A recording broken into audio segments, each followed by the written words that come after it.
नमस्कार साथियों, मैं गजेंद्र आज आपके सामने लेकर के आया हूँ रीट 2025 की संपूर्ण जानकारी।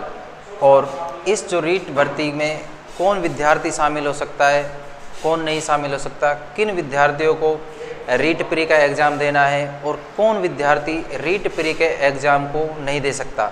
तो साथियों, और उसके साथ में हम साथ साथ सिलेबस के बारे में भी, L1 के सिलेबस के बारे में भी बात करेंगे।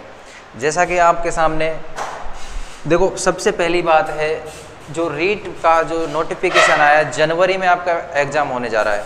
और साथियों, आपको विदित है कि जो इस 2024 में जो 2024 में विद्यार्थी 2024 में जिन्होंने बीएड में और एसटीसी में जो भी विद्यार्थी अपना सिलेक्शन लिया है और कॉलेज मिली है जिन भी विद्यार्थियों को, वो विद्यार्थी इस जो 2025 की रीट है, इस 2025 की रीट में अपना फॉर्म भर सकते हैं और वो एग्ज़ाम में बैठ सकते हैं और एग्ज़ाम दे सकते हैं। वो सुनिश्चित है जो भी विद्यार्थी 2024 में बीएड में और एसटीसी में जिनका भी नंबर आया है, वो विद्यार्थी इस 2025 की रीट की जो भर्ती आई है उस भर्ती में अपना फॉर्म आराम से भर सकते हैं। और जो विद्यार्थी सेकेंड ईयर में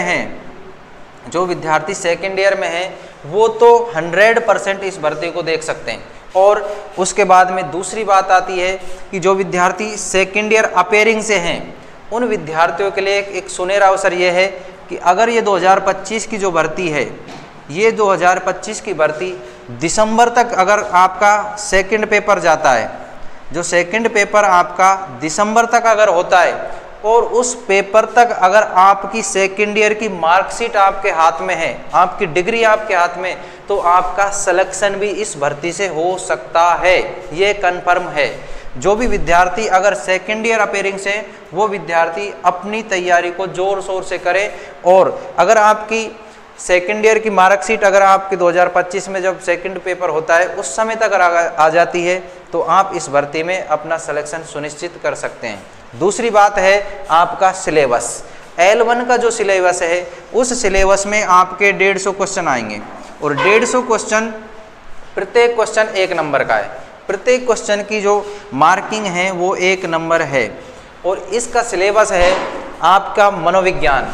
सबसे पहली बात है शिक्षा मनोविज्ञान, इसके आपके 30 क्वेश्चन आने हैं। दूसरा है आपका गणित, गणित के भी आपको 30 क्वेश्चन आएंगे। इसमें आपके जो शिक्षण विधि हैं, जो शिक्षण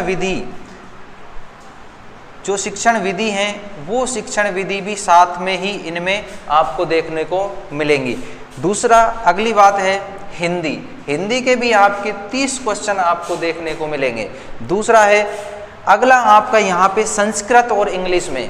मैं आपको अगर मेरी राय में बताता हूँ, यहाँ आपके पास में 2 ऑप्शन है, आप संस्कृत भी ले सकते हैं और इंग्लिश भी ले सकते हैं। लेकिन विद्यार्थियों के सामने सबसे बड़ी चुनौती आती है कि जब आपका सेकंड पेपर होगा, जब आपका जो सेकंड पेपर होगा, उस सेकंड पेपर में आपके पास में इंग्लिश का जो सब्जेक्ट है, वो इंग्लिश सब्जेक्ट अनिवार्य होता है। इस वजह से अगर आप जो आपका प्री है, जो प्री का एग्ज़ाम है, उस प्री में अगर आप इंग्लिश को भी लेते हैं तो वो आपको बेनिफिट देगा, क्योंकि आपको जो सेकंड पेपर है, उस सेकंड की पेपर की जो तैयारी करोगे उसमें आपको इंग्लिश पढ़ने में ज़्यादा प्रॉब्लम नहीं आएगी। तो यहाँ से आपके पास अगर आप इस जो संस्कृत और इंग्लिश में से सबसे ज़्यादा इम्पोर्टेंट अगर आप इंग्लिश को मानते हैं, तो आपको यहाँ पे ये बेनिफिट देखने को मिलेगा।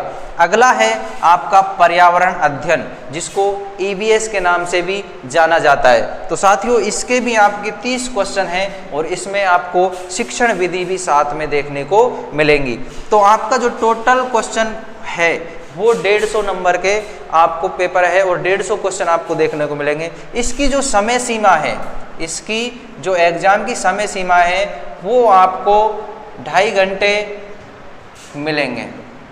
जो आपको इसके 2.5 घंटे का समय है, उस 2.5 घंटे के अंदर आपको ये 150 प्रश्न करने हैं। तो जो भी विद्यार्थी रीट 2025 की तैयारी करना चाहते हैं, आपके पास सीमित समय है। लगभग मेरे हिसाब से आपके पास 80 दिन का समय है। कितने दिन का? 80 दिन का समय है और इस 80 दिन में आपको अपनी तैयारी को बहुत बेहतर करना है और बेहतर तैयारी करने के लिए आपको आपका सिलेबस आपके सामने है। सिलेबस को देखते हुए आप अपनी तैयारी को बहुत बेहतरीन कर सकते हैं और 2025 आपके लिए एक सुनहरा अवसर बन सकता है। जो रीट का एग्ज़ाम देना चाह रहे हैं, वो फर्स्ट ईयर में जो भी बीएड वाले विद्यार्थी हैं, एसटीसी वाले विद्यार्थी हैं, वो अपनी तैयारी को बेहतर कर सकते हैं और बेहतर तैयारी के लिए आप मेरे साथ जुड़ सकते हैं गजेंद्र सर के साथ में। थैंक यू साथियों।